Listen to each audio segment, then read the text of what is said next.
फगुनी बेलार में कुमार हम बानी खोजतावे रगर के हमरो जवानी।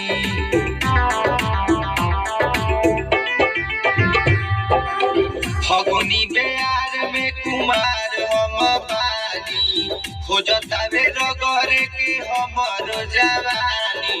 छुछे पड़ल बावे पिचकारी हो भौजी भेवे दन सारी बहिन तो आ छोट की खिलाड़ी हो भौजी भेवे दन सारी।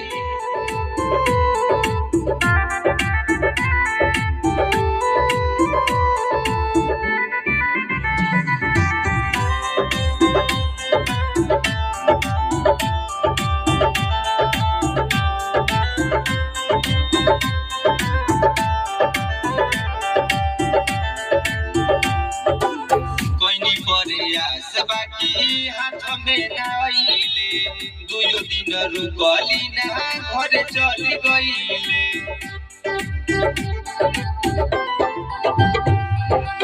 कोइनी परे आस बाकी हाथ में नाइले दुयो दिन रुकली ना घर चली गईले। याद उनकर कैसे बिसारी हो भौजी भेवे दन सारी बहिन तो आ छोट की खिलाड़ी हो भौजी भेवे दन सारी। भौजी बात मानना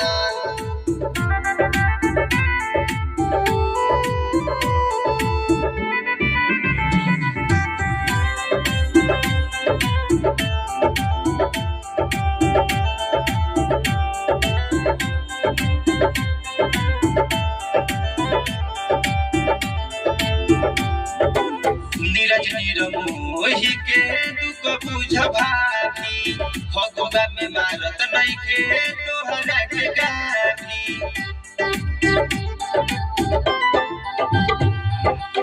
नीरज निरमोही के दुख बुझ भाभी फगुआ में मारत नइखे तोहरा के गाभी। दिहले बिगारी रूपे सवा हो भौजी भेवे दन सारी बहिन तो आ छोट की खिलाड़ी हो भौजी भेवे दन सारी। प्लीज।